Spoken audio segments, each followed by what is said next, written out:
темабыз Түндүк Кыргызстандан Россияга каратылышы деген эң актуалдуу тарыхый чоң орду бар темалардын бири да. Бул темада биз көзгө токтолобуз да. Бул Түндүк Кыргызстан Россиянын курамына кошулушуна эмне себеп болду? Ал Россияга ыктыярдуу түрдө кошулдубу?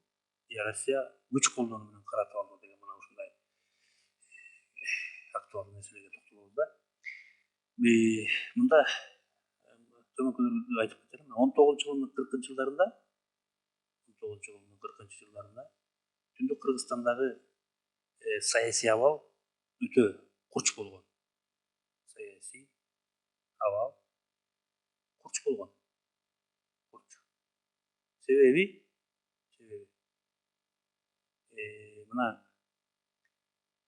уруулар биринчи негизги курчуткан нерсе бул уруулар ортосундагы пикир келишпестиктер, карама каршылыктар менен стрелканы көргөзөбүчү, карама каршылык, пикир келишпестиктер. Жанагы ырктын, ынтымактын жоктугу, уруулар ортосундагы чыр чатактар, чабыштар, өзгөчө бугу, сарбагыш. Мына уруулар ортосундагы чатактар деп коеюнчу, чатактар. Өзгөчө мына бугу, сарбагыш, саяк, сарбагыш деген уруулардын ортосундагы пикир келишпестиктер, мына ошол убактагы саясий бир кырдаалды жаратканда. Экинчи нерсе ушул Түндүк Кыргызстандагы экинчи бир чоң саясий нерсе бул Цин империясы тарабынан келген коркунуч. Башкача Кытайдагы Цин империясы ошол убакта билесиңер, өнүгүүнүн апогейине жетип, ошол жанагындай тегере коңшу өлкөлөргө коркунуч туудуруп турганда. Үчүнчү нерсе бул Кокон хандыгынын изүүсү. Кокон хандыгынын изүүсү. Эл уже чыдабай калган бул Кокон хандыгынын изүүсүнө. Мына ошондуктан 3 чоң процесс, фактор, башкача айтканда, ушул Кыргызстандагы, Түндүк Кыргызстанда 19-40 жылдарда саясий кырдаалды түзүп турганда, мына ошондой кырдаалда Түндүк Кыргызстандын манаптары, өзгөчө ушул убактагы саясий лидерлер катары, мына Боронбай,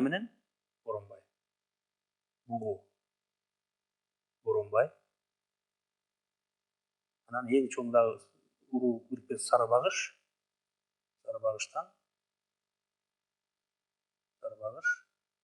бул Ормон хан. Ормон хан экөөнүн ортосундагы ошол саясий атаандашуу, саясий мындай конкуренция, ошол убакта кырдаалды огош бетер чыңалтканда, Ормон хан болсо билесиңер, мына Кочкорду жердеген Сарбагыш уруусунун манабы. Ормон хан өзүн ошол хан көтөрүп, баягы бугулар жердеген Ысык көлгө кызыгып, бугуларды чаап алуу бир аракетинде жүргөндө, анан ошол убакта бугунун уруусунун манабы Боронбай.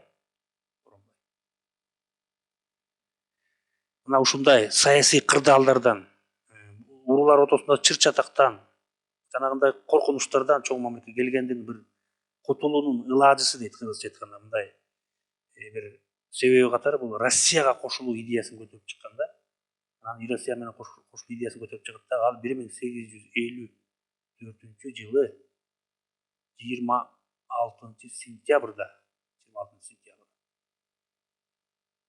Омск шаарына өзүнүн элчиси Качыбек Шералы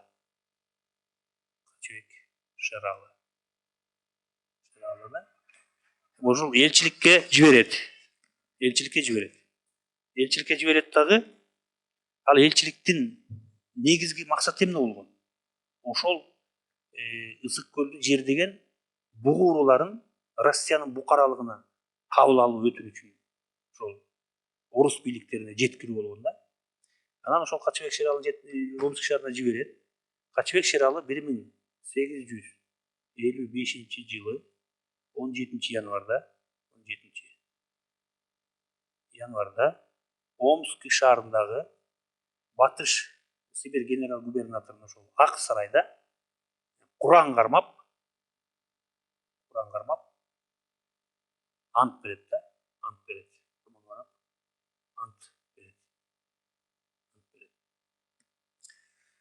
Башкача айтканда ошол ант эмнеде берген? Ошол анттын негизги мазмуну ошол мына бүгүндөн баштап ошол Боронбайдын башкарып келген бог орусу орус букаралыгын кабыл алат деген кыязды ант берет дагы 10 миңден ашык бог орусу ошол Орусияга кошулат. Бул деген көрдүңүздөрбү, байкап атасыздарбы? Бул өзүбүздүн буг элинин өзүнүн инициативасы менен чыгып атат да. Бул жерде эч кандай орустар тараптан күч колдонгон жок. Мына ошентип 1855-жылы 17 январда буг орусу толугу менен ошол Россиянын калкалоосуна ээ болот. Бирок бул кошулгандан кийин деле бул Боронбайдын эң биринчи максаты эмне болгон? Бул жанагы Сарбагыш ормондун басып алууларынан сакталыш керек болгон да. Мына ошондон кошулсак бул чабыштар токтойбу деген кыязда ушундай жолго барып атпайбы?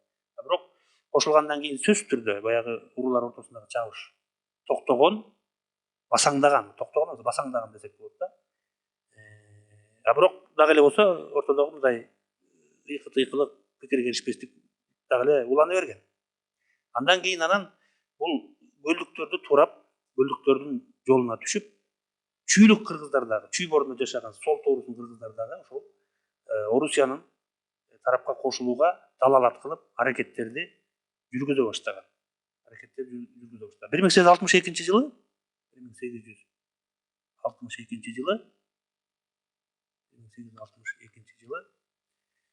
Сарбагыштын Тынай уругунун чоң манабы Жантай Карабек уулу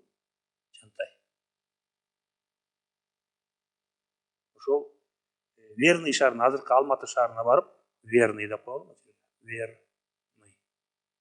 Алматы шаарына барып, кеминдик ошол чүй өрөөндөгү кеминдик кыргыздар Россиянын карамагына өтөөрүн билдирет да. Россиянын карамагына кошулгусу келип атат деген ушундай пикирлерин билдирет.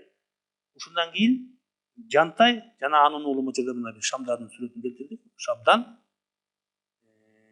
орус бийлигине кызмат кылууга түшкөн, орустарга кызмат кыла башташканда Ормонхан өлгөндөн кийин Жантай Сарбагыш уруусунун баардык Сарбагыштар Кочкордо, чүйдө жашаган да кеминде ошолордун баардык Сарбагыш урууларынын кадырлуу башчысы болуп калат дагы.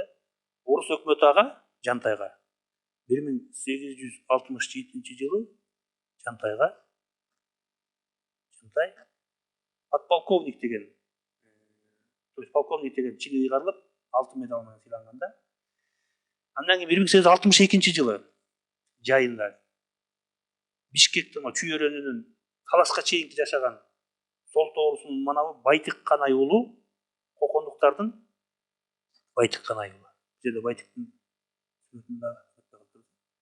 Байтик Канай уулу 1862 жылы Бишкектин баягы чүйдүн батыш тарабында жашаган сол тооруларын жанагы кокондуктардын чеби Рахматулланы талкалап, кокондуктардын Бишкек чебин талкалап, анан сол тоорусу дагы Россиянын составына өз ыктыяры менен кирген. Ал эми сол тоорусунун бир бөлүгү болгон. Сол тоорусунун бир бөлүгү мисалы Жаңгарач, Маймыл, Тынаалы деген манаптар жетектеген сол тоорусунун бир бөлүгү орустарга каршы чыгышкан.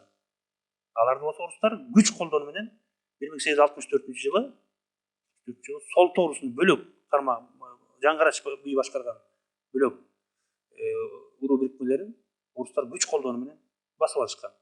Андан кийинки орустарга кошулуу саясатын 1863 жылы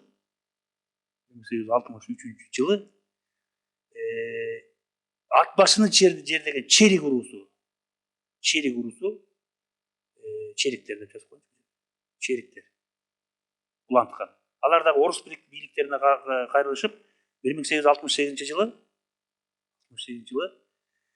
Нарын чебин кокондуктардын ошол талкаланып 1864 ошол 68 жылдардын аралыгында Нарындын жердеген Бугу, Тыным Сейит уруусу, Қошқор, Жумгал, Кетмен төбөнүн жердеген саяк уруулары Россиянын курамына кирген да. Ал эми жанагы Ормондун баласы Үмөталы, ошол орус бийликтерин тааныбай Кашкарды көздөй качып кеткен да. Ошол Үмөталы 1867 жылы Үмөталы деп коет. Үмөталы Ормондун баласы.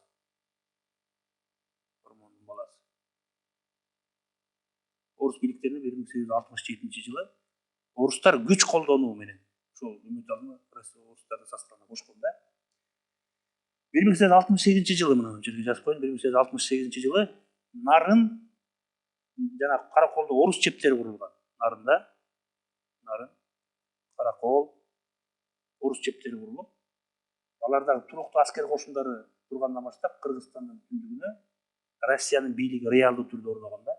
Мына биз тема айтып тургандай Түндүк Кыргызстандын Россиянын составына кошулуу процесси 1855 жылдан 1868 жылдардын аралыгына чейин жүргөн. Ушул аралыктарда Түндүк Кыргызстан Россияга эки жол менен кошулду десек болот. Ыктыярдык түрдө жана күч колдонуу менен кошулган да. Мындан кийин кандай бүтүн чыгарсак болот? Мына орустар бийлигине кошулгандан кийин Түндүк Кыргызстанда алгачкы орус кыштактары пайда боло баштаган. Мисалы бөлөкөлөй кетсек, мына 1869 жылы Каракол шаары негизделген. Жана көптөгөн орус айыл кыштактары негизделген. Мына эмне деп айтсак болот жыйынтыгында? Мына Кыргызстандын Түндүк Кыргызстандын чектеп көрбөйбүз силерге. Түндүк Кыргызстандын Россиянын курамына кошулушу менен эмне болду? Түндүк Кыргызстандагы кыргыздар уруулар ортосундагы чыр-чатактар, ыйкы-тыйкылык, чабыштар токтотулду. Кокон хандыгынан болгон коркунуч жоюлду. Жана Цин империясынан болгон коркунучтары жоюлду да.